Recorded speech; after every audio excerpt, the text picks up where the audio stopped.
All right, today is October 19th, and this is our weekly time for Greek studies. It's 1 o'clock Eastern time. Last week, we looked at the Gospel of St. John from lesson 1. We looked at the first 3 verses, kind of took our time, practiced making sure we understand all of the marks and symbols and letters that we run into as we start reading Greek. We went through the first 3 verses, so I think we're going to pick up there and continue, just making sure that we understand everything that we see, and then over time we'll get faster and faster. But I want to make sure that everyone is learning to read the Greek. Last week, most of you said that you were on lesson 1. Why don't you take a minute and just let me know, are you still on lesson 1? Has anyone finished lesson 1 in Greek reading? I know it's hard to fit this into all your other studies, but just let me know. Has anybody finished lesson 1 onto lesson 2 or even further? I know some of you might even be past that, but in general, I think everyone's just getting started in Greek. And I know that it's hard to find time for everything. That's one of the challenges, right? Okay, so what we'll do is we'll just keep going. We'll keep working through lesson 1. We'll quickly review verses 1 through 3, and then we'll finish verses 4 and 5. And then we'll take some time to talk about grammar. I'll actually talk about grammar first, and then we'll, if any time's left, we'll look at the vocabulary again. Okay? So let me share my screen, and we'll get started. Remember, no fooling around in the chat. Let's stay focused on our lesson. We can chat later if you'd like to. I'm going to share my screen here. So I've got the Greek grammar textbook open on my screen, and I just want to make sure that you know, I talked about this yesterday in Latin, but I know not all of you were in Latin, our Latin class yesterday. When we study a language, we need to study 3 things, okay? We need to study 3 things when we study a language, and you can learn any language like this. We need to study the reading of the language. So you need to be enrolled in Greek reading if you want to learn Greek. Greek reading is the first and most important study because you have to fill your mind with Greek language. You have to have Greek language in mind. Then secondly, after you start to make some progress in Greek reading, you should begin studying Greek grammar because you won't understand any of the grammar rules unless you already have Greek language in your mind. So you need to do some reading first and then start grammar. And then as you're getting going with reading and grammar and you're comfortable with those 2 subjects, then you can add vocabulary to start filling out your vocabulary, learning different words grouped under different topics. That's the best way to study vocabulary, assuming that you're reading the language. And you can use the same method for any language. If you want to study Spanish or Italian or German or French or anything else, step 1 is just start reading. Step 2 is start studying the grammar for that language and then build your vocabulary. So you can learn any language. And remember, you don't have to learn every language to speak. It's very important, very valuable to learn languages for reading, especially if any of you want to spend your life studying, if you want to become professional scholars, or like Laura, you mentioned wanting to be an archaeologist. You have to remember that many other scholars write in other languages like German and French, even Italian. And just being able to read other languages is extremely important. So you don't have to learn to speak. Like modern schools usually try to teach students to speak all these languages. You don't need to learn to speak languages. You can just learn to read languages. And that's actually what I'd recommend. So in the Greek grammar, just make sure you're studying the alphabet. Make sure you keep working on identifying all the letters. I recommend you go back and take those Greek grammar quizzes over and over again now and then, just to challenge yourself and keep all that knowledge fresh. Make sure you know the names of all the letters. Make sure you know the uppercase form and the lowercase form of each of the letters. Make sure you know the names, like I said, and the sounds. And all of that information is in lesson 1 of Greek grammar. But I also made videos, as you know. I also made videos to teach you how to read Greek. So You can either review those video lessons or just go back and study Greek grammar lesson 1. It's all in there.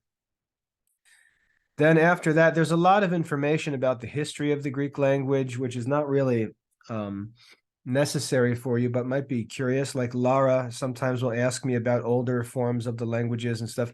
That's all discussed in these grammar books. You just have to read the notes. Okay, so you might be interested in that as you go on in your studies. You see here, we get into the vowels and the diphthongs of Greek, and we learn all the vowel sounds. So make sure you can read the vowels correctly. You should be able to name the vowels and give their sounds and explain what's different about the different vowel sounds. Then after the vowel sounds, we learned about diphthongs, how there's certain pairs of vowels that we have to learn to read together as one sound, and you have to memorize them. So diphthongs are important. This little illustration in the grammar book is an illustration that shows you or that helps you to think about how the different vowel sounds are actually produced in your mouth when you say them. You have to become aware. This is called linguistics, the study of language, how sounds are actually formed. To understand the languages, you really have to think about how you make sounds, because a lot of the grammar rules are based on how sounds are made. And euphony is the principle where we seek to speak in a way that's pleasant, and that's based really on how the different sounds of letters are made. And sometimes we change the letters to make the words sound a little nicer. So that little illustration, it'd be good if you study that and understand what it's showing you. Then we learned about breathings in Greek, the different symbols for breathing. We have rough breathing and smooth breathing. I told you that the rough breathing symbol, which this book doesn't really help you with because it's kind of blurry, the rough breathing symbol is shaped like a C. So if that little mark above the vowel at the beginning of a word is shaped like a C, it's a rough breathing, and it tells you that you should basically read the word as if there was a letter H at the beginning of the word. That's what rough breathing means. And if the breathing mark is backwards, like the opposite direction of a C, then it just tells you that there's no breathing needed at the beginning of that word. So that's what we learn about breathings there in Article 9. Then we learned about the different consonants. And, you might wonder, like, where do these consonants come from? Do the Greeks, were they just like sitting around inventing some letters, inventing things? Do they just sit around and say, hey, I think this letter P would be kind of cool. Let's just make up some letter. No, there's only certain sounds we can make. If you think about your speech organs, that your teeth and lips and tongue and your vocal cords, if you think about the tools that you have to make different sounds, there's only so many sounds you can make. So it's not possible for there to be 100 different letters. There's only a limited number of sounds, unless you get into some other things. Like in some world languages, they use like whistles or click sounds to communicate. So you could add some sounds, right? You could add like popping sounds or clicking sounds and stuff like that. But there's really not many sounds that we can make. So the sounds of language are limited. And what we do in written language is we simply invent characters to represent in writing those spoken sounds that we can make. But there can't be 100 letters in an alphabet because there's only so many sounds that we can make. So we study the sounds, we study the different sounds we make, we study what is similar about those sounds and what's different. For example, the letter P is made with the lips, but the letter beta, b, is also made with the lips. And so we look at those two sounds and we say, how are they alike? Well, they're both labials, right? They're both made with the lips. How are they different? Well, they're different because the P doesn't have any voice, but the beta has voice added to it. And then, then we also can think about the letter phi, and we can say, okay, well, that's like the P, but it's got breath added to it. And it's not like the beta because it doesn't have any voice. So when we compare these letters, we can see that they're similar, but they've just got slight differences between them. And that's why we have these different letters. Okay, but they're related. They're related in how they're produced, and then they just differ in whether they have breath or voice. Okay, so there's a science to this. It's not just random sounds, coming from all over the place.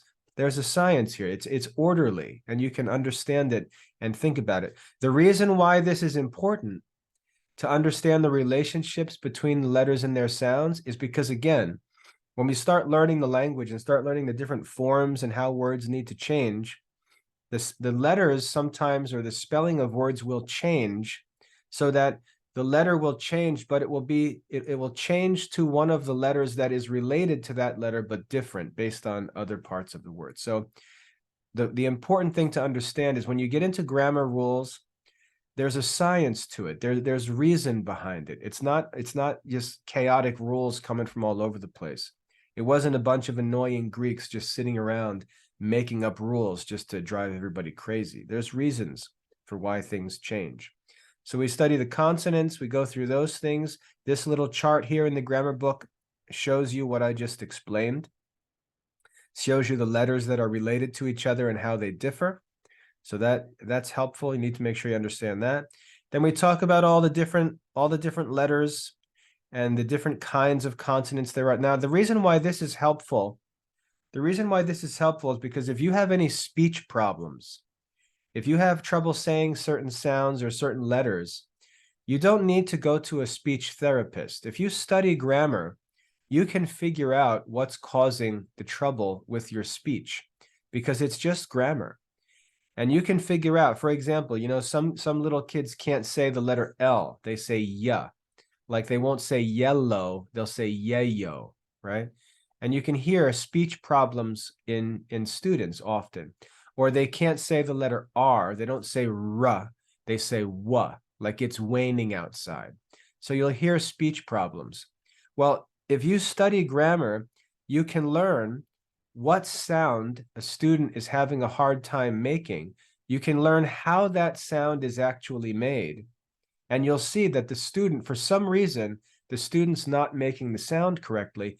And all you've got to do is help, a student or yourself focus on how that consonant sound is made, and just practice it and practice it and practice it. So these therapists and people that do speech therapy and stuff like that, all they're doing is taking knowledge of these lessons and putting them into practice and working with students to learn to speak well. But you don't need a therapist to do that if you study grammar yourself.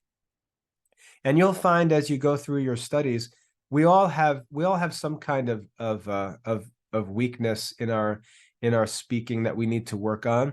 And knowing grammar allows you to diagnose your own problems and then work on fixing them. Sometimes you need to sit in front of a mirror and actually look at your mouth and watch your mouth to notice what you're doing wrong and fix it. You need to practice because you get into bad habits. So studying grammar allows you to fix your own speaking problems. Many of us have different problems because our mouths are not the same. Some of us have different size mouths. Some of us have different size or different shaped tongues. All these different things affect our ability to speak. So you might find that there's a letter that you have a hard time pronouncing, and you have to work extra hard and concentrate on pronouncing that letter in order to speak clearly. Well, you can learn that by studying grammar. So all of this stuff, you might wonder, why in the world do we need to learn about spirants and liquids and nasals and semivowels? Why do we need to learn all this wacky stuff? The answer is because when we learn how the consonants are formed in our mouths, if we have trouble, or if we hear someone who has trouble pronouncing these letters, we can identify the cause of the problem and help them fix it, or help ourselves fix it, okay? Now, if you have good, clear speaking skills, if you can articulate all the sounds clearly, you might never have to worry about this stuff. But if you have any kind of speaking problem, even things like stuttering and things like that, if you learn about linguistics, you can understand what the problem actually is, what's causing the problem, and you can just concentrate on fixing it. So it's important to learn this stuff, especially if you notice you've got some speaking problem. Another reason why students sometimes have speaking problems is because they actually have hearing problems. So if you notice someone who really speaks badly, The problem may actually be that he's got a hearing problem. If you've ever been with a deaf person, you'll know that when deaf people speak, or they try to speak, especially if they're slightly deaf, you'll notice they talk kind of weird. They talk, but it's because they can't hear the sound, and to them, they may actually think that they're making the sound correctly, but their hearing causes them to, not understand the sound that's actually coming out of their mouth. So sometimes speech problems can be caused by hearing problems. Okay. So that's why a lot of this stuff is helpful, but you might not have these problems. So you might read that and be like, why do I have to learn this stuff? And the answer may be you really don't have to learn this stuff, but it's helpful for you to think about how the sounds are made with your mouth, how your body actually makes sounds, so that you can understand the rules that we're going to learn about, and understand that it's these things that actually cause the rules to be what they are. Okay. It's very difficult to pronounce certain letters after other certain letters, so they change them to make pronunciation easier because of how our mouths actually pronounce sounds. So that's why we go through all those consonant sounds. We learn all of these different characteristics. Then if you're concerned about ancient pronunciation, like I want to read Greek exactly like the ancient Greeks did. Well, the problem is we don't necessarily know how the ancient Greeks spoke exactly. That's debatable, but we've got these little historical notes in the Greek book that we use that explain those things, talk about pronunciation and history, different dialects and things like that. So there's really no limit to how much you can study here. And that goes through the first few lessons. Then we get into things like lengthening and shortening, how vowels change. And again, the only reason you need to learn these things is because it helps you to understand, when you learn the different forms of words later on, it helps you to understand why the changes are what they are. It gives you sort of a scientific understanding of what's going on, so you don't have to just memorize everything. Notice it talks about euphony. That's that key word that I keep mentioning. Euphony just means sounding well. It just sounds good, okay? That's really the rule of grammar. We want our language to sound good, so euphony explains a lot of the rules. So in the first few lessons of Greek grammar, we just learn all about these sounds, the letters, the consonants, how to pronounce things.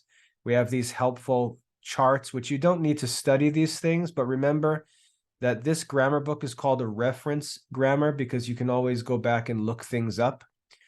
So if you see a word you don't recognize, you can say, oh, you know what's happening? Maybe there are two vowels being joined together in this noun, and that's why it looks funny. And you can go back and look on these charts and say, oh yeah, there it is. It's these two vowels, two omicrons are joined together to make omicron upsilon, and that's why this word has a diphthong in it. So it's a reference grammar. So we're going to study it to learn the grammar, but you can also use it as a reference book for your studies.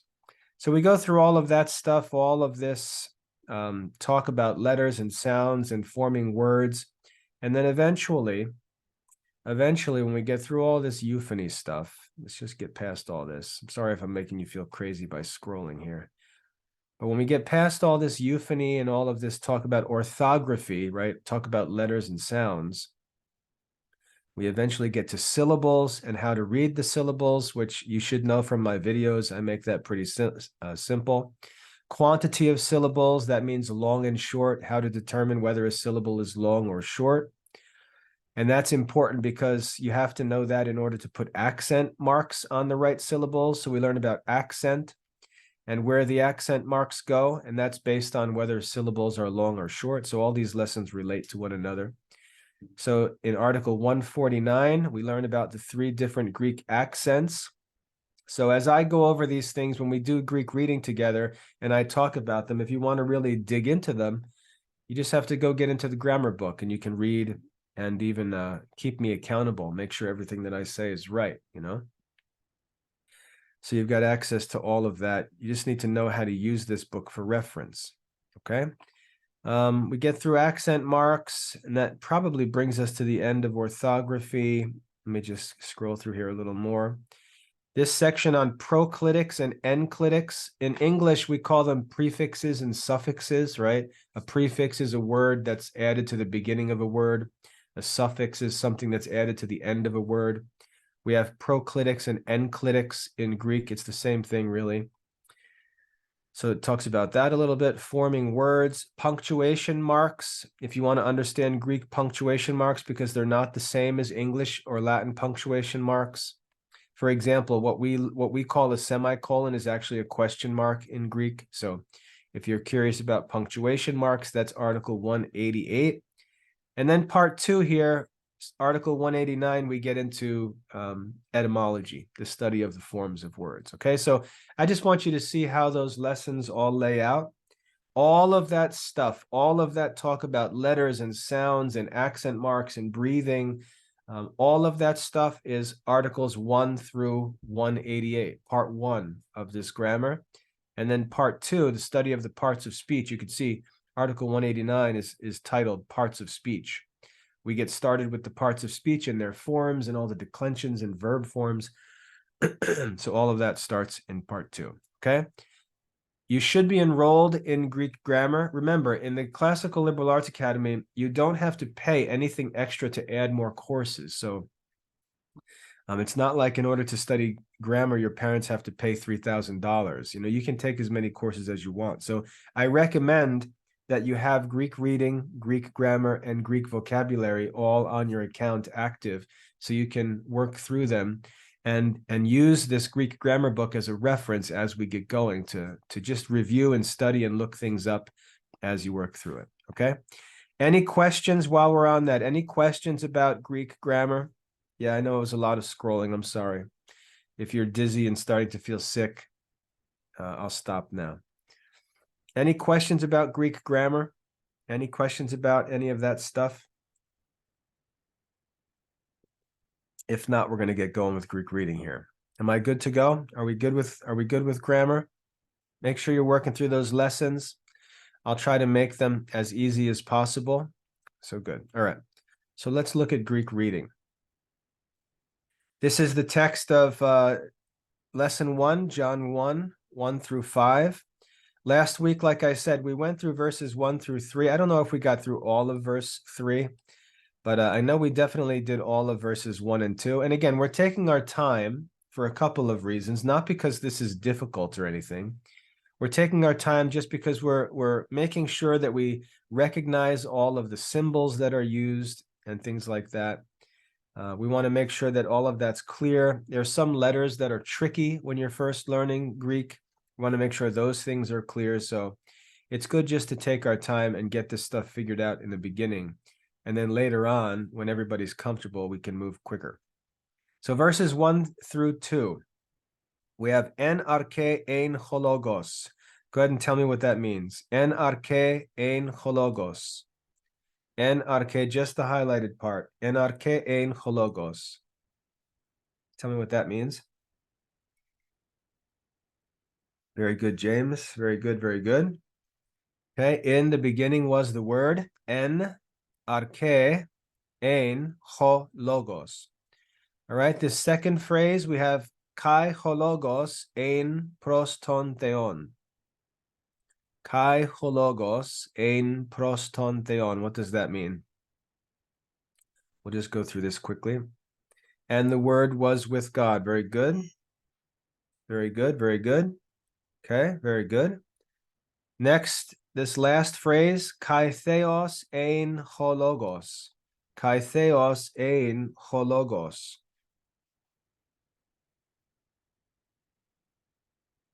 Kai theos ein hologos. Very good. One quick question for you. If you look in an English Bible, it will not say, and God was the Word. It will say, and the Word was God. It flips the words around in order. Anybody know why it does that in English? I've talked about it. Anybody remember? Why is Word and God flipped around in English translation in that little part of that sentence? Euphony? Nope, not in this part. Nope. And just so you know, euphony is spelled with an O, not an A. Like euphony. No, not because we only have one God.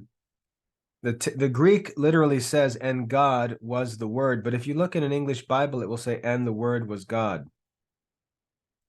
Very good, Basil. That's the right answer. The answer why is because in English, it's normal to put the subject first. And the subject of this sentence is logos, not theos. Okay? So because the subject is logos, because the subject is logos, when we write it into English translation, we put that first to mark the subject. Very good. So Basil got that one. Good. Okay, I mentioned that maybe 2 weeks ago, I think, but that's why you'll see that in English. Okay, verse 2. We also did this. What does the word hutos mean? Hutos. Hutos. What does hutos mean? Hutos means this. Very good. Hutos ein enarche pros tonteon. What does that mean? Give me the translation for that. Hutos ein enarche pros tonteon. Hutos ein enarche pros tonteon.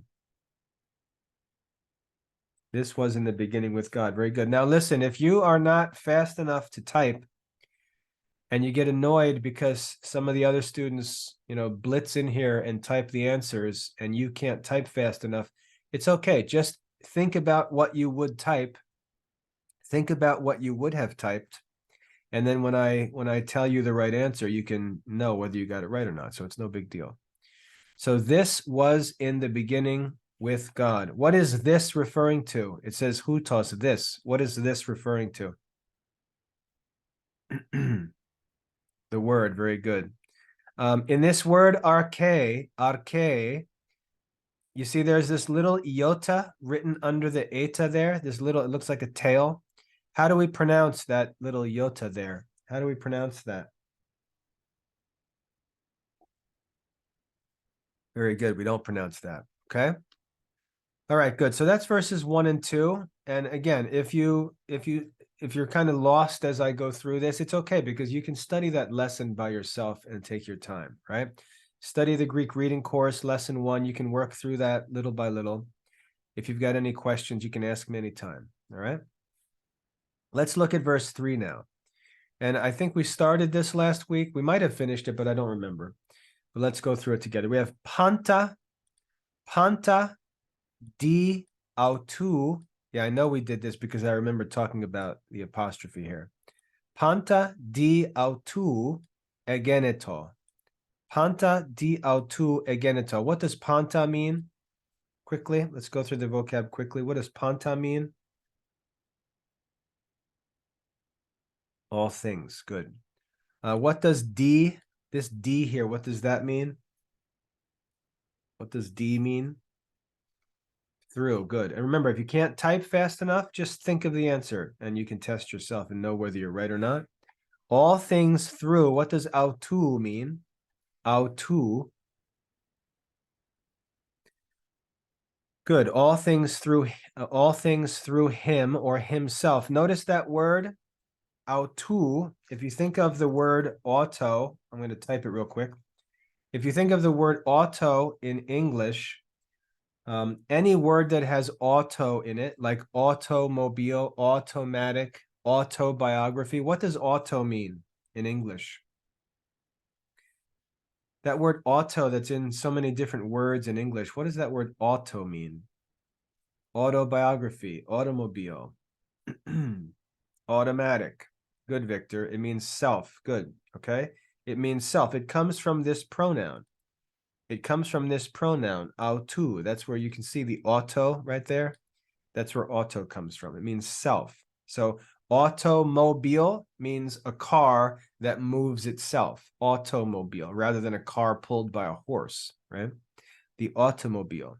Autobiography is the story of a person's life that's written by the person himself or herself, right? So that auto comes from this pronoun, autu. So all things through him or through himself. Egeneto. What does egeneto mean? What does egeneto mean? Are made. Very good. All things through him are made. Good. All things through him are made. Kai, what does kai mean? And very good. How about choris? Choris. Choris. Choris. Nope, not nothing. Not, it doesn't mean nothing. Choris. Very good, James and Cecilia. It means without. That's right. Kai choris auto. Now, yesterday in our Latin class, yeah, that's right. It means without. Good.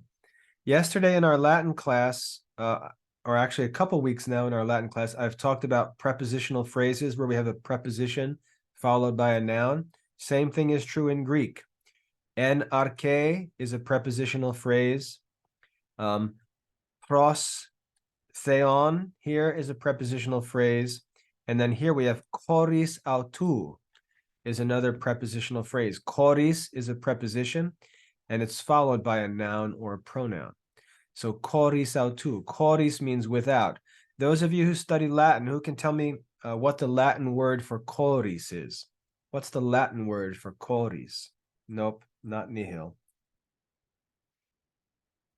Cecilia, apud is the opposite. What is the Latin word for choris? Sine, very good, James. Sine is the Latin word, means without, right? Who wrote apud? Cecilia, was that? Yeah, Cecilia, apud means with, so that's the opposite of sine, okay? Pros here, up in verse 1, which means with, that would be the opposite of choris, right? Choris means without. So kai choris autou, without him, egeneto, we know that means was made. We just read that before, right there. Egeneto, was made. And then we've got this wacky little phrase here. This little phrase is kind of wacky. Now, in Latin, this whole phrase is written with one word, the word nihil. Okay, so in Latin, we have the word nihil. And what does nihil mean? Nothing. Good. Nihil means nothing. Very good. In Greek, this phrase is used to express that idea. So you've got three words, actually. You've got three words here. Yeah, that's right, Giovanni. Ude, hen, ho. That's right. Ude, hen, ho. So you've got three words here, which really express that one word, nihil. Actually, I should say two words, ude, hen, okay? Ude here means and not, all right? Means and not, ude. Hen is the Greek word for one. Hen is the Greek word for one. So what this phrase means is not one. Not one. And that's the same as nothing, right? Not one is the same as nothing. Ude hen ha means not one thing which, because ha is a pronoun. All right. Now look at this, because this is complicated. We have the word ha here, right? It's a rough breathing with omicron, and we say ha, and I said it's a pronoun. But up here, we had omicron with rough breathing, and I said this is a definite article. This is not a pronoun. So I want you to just see this real quick. We have ha here in the first line, and we have ha here in verse 3. What's different about these two words, ha and ha? What's different about them? Look at them carefully. The marks, that's right, Bruce. What's different about it? What's different about this ha and this ha? Yeah, the accents, okay? So the definite article here has no accent mark, right? And you see that again here. You see the definite article with no accent mark on it. And then we see that same exact letter omicron with rough breathing with an accent. This is why this is important. That accent mark shows that this is actually a different word. So this hall and this hall are two different words, right? So that can be pretty confusing. The only difference is the accent mark. This hall here with the accent mark is the pronoun which, okay, the relative pronoun. So ude hen hall means and not one thing which, and not one thing which. All right, so that's a little confusing, but that's how the Greek expresses the idea of nothing, not one thing. It's the same thing as nothing, obviously. Now, what that's called, what that's called in grammar is a periphrastic phrase. It's a way of saying an idea by using a number of words to kind of come up with another way to say it, right? In Latin, we have the word nihil. In English, we have the word nothing. But in the text here, we have a phrase, ude hen ho, and really that translates as nothing, not one thing which, okay? I don't know, Giovanni, must just be connection. Okay, so that phrase there, make sure you realize ude hen ho, that means not one thing which. And then we have gegonen. What is gegonen?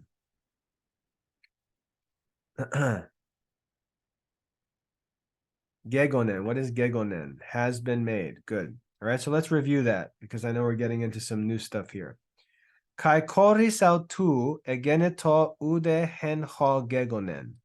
And without him was made nothing, or I'm sorry, I just explained this. Not one thing which has been made. And without him was made not one thing which has been made. Okay, that's that second half of verse 3 there. Now, as far as reading, make sure you're remembering some of these difficult letters, right? Like the letter nu looks like a V. Remember, that's read like the letter N in English. The letter nu, that's tricky. Remember this letter here, it looks like a P, but that's the letter rho, read like an R in Greek. Okay, don't get that confused with P. This letter here looks like an X, but it's not an X. It's a chi or a key, and it's read like CH in chorus. So just make sure you're paying attention to some of these letters and you're not getting anything confused. This letter here looks like a Y, but it's a gamma, right? It's pronounced with the G sound like in God. So just make sure you're paying attention to the letters and you don't get any confused, all right? Because some of them look like English letters and they're not. They're different letters in Greek, okay?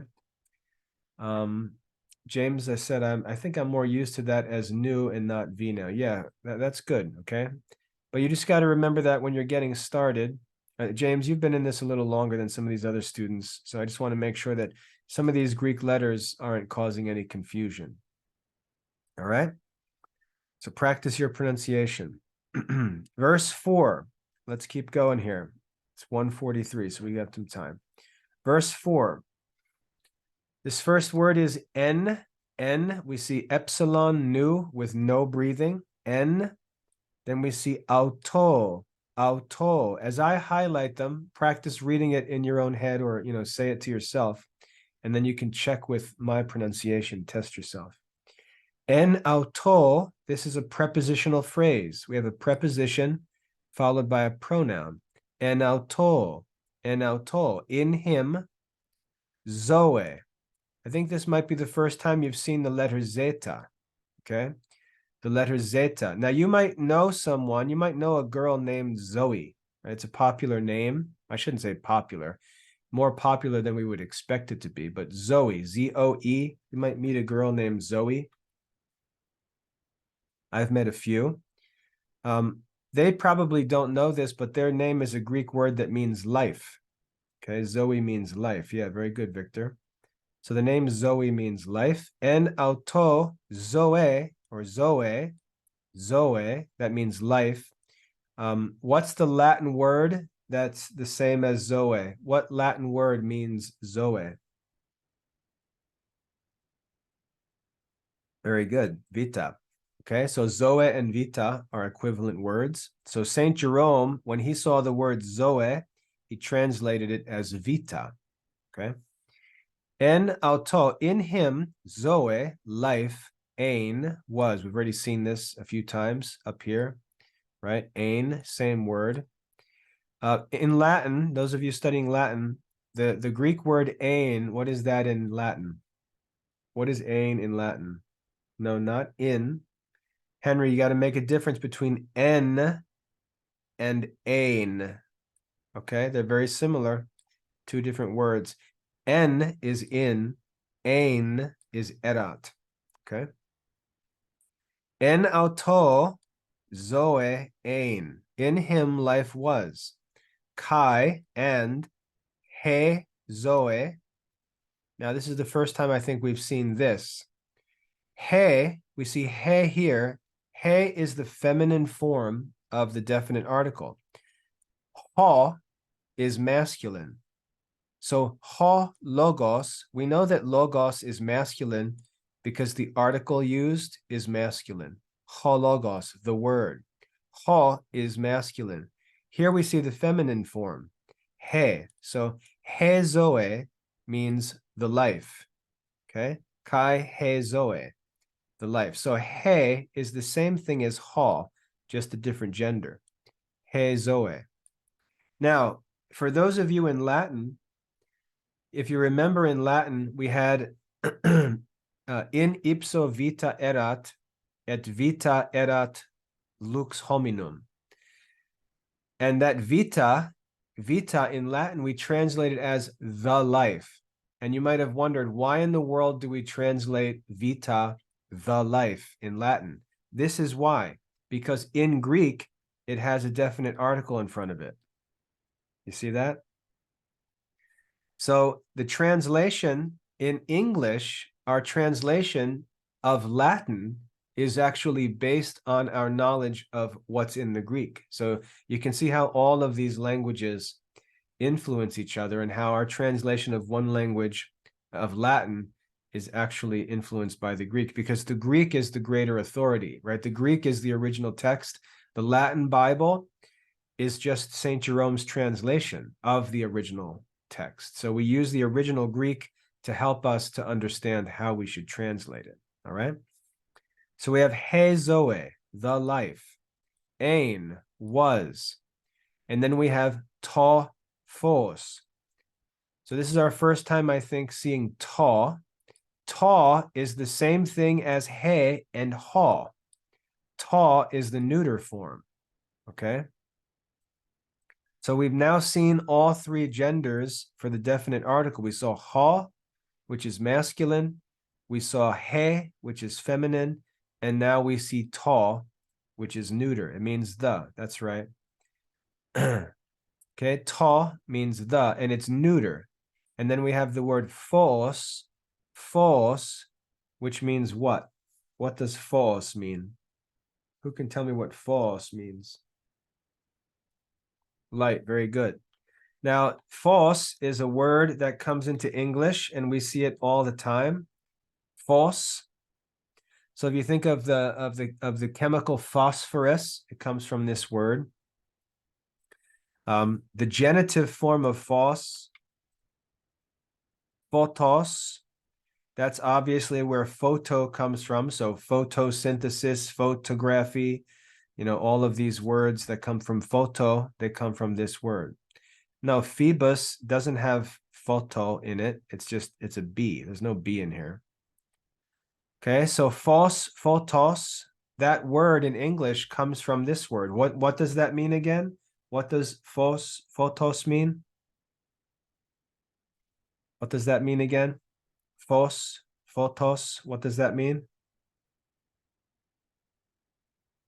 Light, very good. So when you see photo in English, photo means light. So what is photography? What is photography? Graphe in Greek means to write. What is photography? Photography, what is that? What does photography mean? Not life, not life. Photo, pictures made by light. Very good. So we take a piece of film. We take a piece of film inside of a camera, at least in original cameras. Modern cameras don't even do this anymore.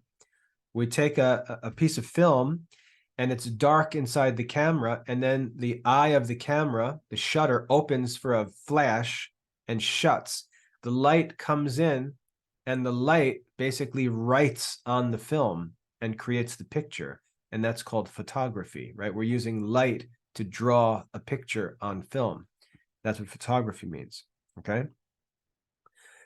So yeah, anytime you see phos or photo, it comes from this Greek word phos, which means light. All right, so we've got Zoe. Zoe, just so you know, Zoe is where we get the word zoology from, zoology, right? What is zoology? What is zoology? Zoology is the science of what? Yeah, the study of animals. Very good. Why would the science be called zoology? Why would the science of animals be called zoology? Why don't we call it animalology? Why would it be called zoology? Very good, Lara, because it's the study of living animals. Okay, zoology, the study of living things, living, moving things. Okay. Now, plants are also living things, but we don't call that zoology. So it helps us to understand what Zoe really means. Zoe doesn't just mean life like the plant is alive. It means something beyond plant life. Okay. It means a living soul, right? The life of a living, moving animal. So when we say the life was Zoe, it doesn't just mean life like life of a living plant. It means the life of an animal. Okay, good. So en auto Zoe ein, in him life was, kai he Zoe, and the life was tophos, was the light, and then we have ton anthropon. Now, literally, and you see this ending on, right? You see this ending on, and whenever you see this ending on, it's genitive plural. I'll type this real quick. And it's translated of some plural thing. Okay? So that ending omega nu mark if it's a pronoun or an article or a noun, it marks the genitive plural. So it's of blank and it's plural. Okay, so here we have ton anthropon, and literally this would be translated of the men, like Henry wrote there, right? Of the men. But you can see this is kind of awkward because it says, and the life was the light of the men, right? Kind of awkward. You'll notice that some of these phrases that use the article are awkward when we translate them into English. And we'll talk about that later when we get into grammar together. Okay. All right.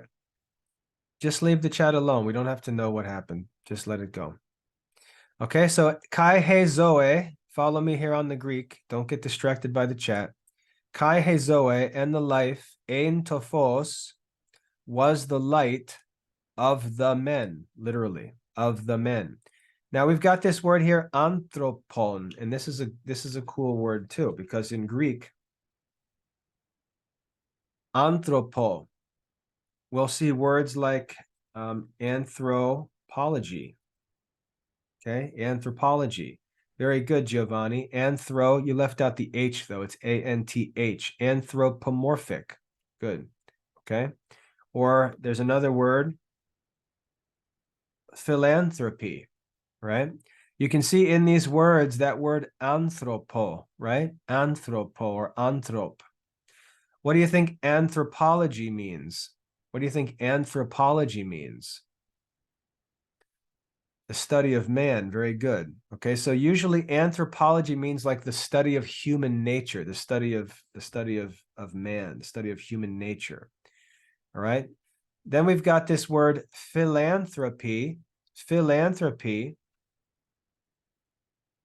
And just so you know, that word phil comes from the Greek verb phileo, which means I love. So philanthropy, think about where you might have heard that word. It means the love of man, yeah. So usually philanthropy is used to talk about men who do charity, right? Men who donate money, who help others. We say they're a philanthropist or he's philanthropic. It means he's generous. He does good things for others. He's philanthropic. He loves man. He loves other men. That's the idea. Okay. So philanthropy. But again, you see the stem of those words. Very good. Mother Teresa was a philanthropist. That's right. You see that word anthrop? That comes from this word here, anthropon, which means of men. All right. Okay, good. So we get some vocabulary there. So that brings us to the end of verse 4. Verse 5, then, just let me go quickly through this. Kai tophos and the light. We've already seen all those words. Kai tophos. Then we've got ente scotia. Ente scotia. This is another prepositional phrase. Ente scotia means in the darkness. Scotia is darkness. Ente scotia. In the darkness, phine. Phine means shines. Phine means to shine. In the dark, and the light in the darkness shines. Kai he scotia, and the darkness. Kai he scotia, and the darkness. Quick question for you, see who's paying attention. Scotia means darkness. What gender is Scotia? What gender is Scotia? What darkness is Scotia? Feminine. We need to work on some spelling in here. Feminine. How, now let me ask you this. Anybody can guess, right? You can just guess, but how can I know that this noun Scotia is feminine? How can I know it's feminine? I just explained this a couple minutes ago. How can I know that Scotia is feminine? No, the ending is not the answer. Very good, James. James has it because of the article. I just told you that he is the feminine article. Okay. So follow me here. I just told you when we looked at he Zoe, I told you that he is the feminine form of ho. Ho is masculine, he is feminine, ta is neuter. So when we see he Scotia, that article, since it's feminine, tells us that this noun is feminine. Okay. He Scotia. So darkness is feminine. We know that because of the article that was used before it. Auto means it. So, and the darkness, it. U is an adverb. It's equivalent to the Latin non. It means not. And the darkness, it, not. Catelaben. Catelaben. In Latin, it's comprehenderunt. What does that mean? Catelaben. Catelaben, did comprehend. Very good. So verse 5 says, Kaitophos, and the light, ente scotia fine, ente scotia fine, in the darkness shines, kai he scotia, and the darkness, it, that is the light, u catelaben, not did comprehend, didn't overtake it. That word comprehend is a little confusing because usually in English, when we hear the word comprehend, like in Spanish, I know a couple of you speak Spanish. What does comprehendo mean? If I say no comprehendo or no comprende, yeah, comprende. What does that mean? What does it mean in English? Understand, right? If I say no comprendo, no comprehendo, right? That means I don't understand. Yeah, well, that's a figurative, that's a use of figurative speech because that's really not what comprehend means. Okay. When I say no comprendo, right, I don't understand, it means my mind can't grasp this idea. I don't grasp. I don't have control of this idea. That's what comprehend actually means. So it doesn't mean understand. So get that out of your head. That's figurative language. Comprehend means to take hold of something. Think about it. When someone is arrested, when the police arrest a criminal, one of the words we use instead of arrest is apprehend, right? Apprehend means to take hold of. to arrest, to take into custody. That's where this word comprehend comes from, right? It's got this idea of taking hold of. So what we're reading here is the light in the darkness shines, and the darkness, the light, did not comprehend. The darkness did not take hold of the light. The light was too powerful. The darkness could not take hold of it. That's the idea there, okay? So don't get comprehend like reading comprehension means you understand what you read. That's figurative language. What it really means is your mind can grasp what you're reading. You understand the idea. You can grasp, you can take hold of the idea that's being taught in the reading, okay? So that's just a figurative use of the word comprehend. What it really means is to take hold of, okay? So that gets us through verse 5. So that's all of lesson 1, verses 1 through 5. Now, what I want to challenge you with here, obviously, I don't care if we move slowly through these lessons because I want to make sure you master it and I want the classes to be helpful. But at the same time, I don't want us to die here together on lesson 1, you know? So I don't want to spend 50,000 years. I don't want to be 84 years old and be chatting with you every week on lesson 1. So what I'd like to challenge you to do, I'd like to challenge you to try to get lesson 1 done this week. Try to get lesson 1 in Greek reading done this week. We've gone through it. We've gone through all of the translation. We talked about all the details. Try to commit to getting lesson 1 done and get started with lesson 2. So next Thursday, we can start reading lesson 2 together, okay? Let's make a commitment to try to get to lesson 2 together so we can start working through that.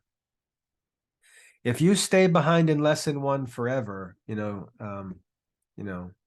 don't know what to say because we've got to move on here. All right. So that's it. We're through all of lesson 1. I hope that's helpful. You guys seem to do pretty well with the vocab.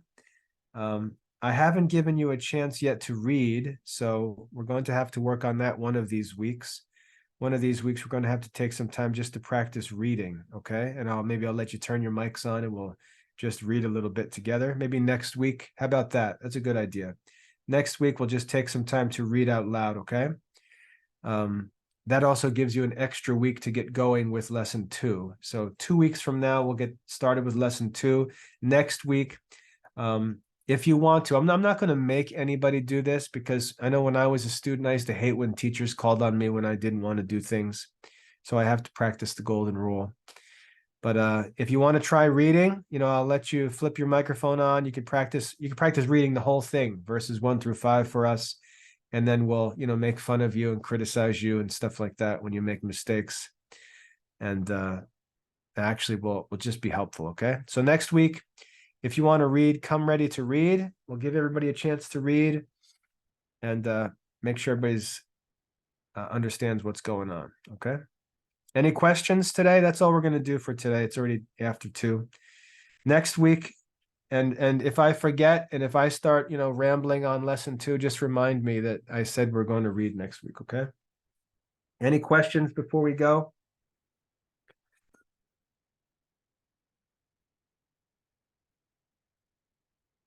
Any questions before we go?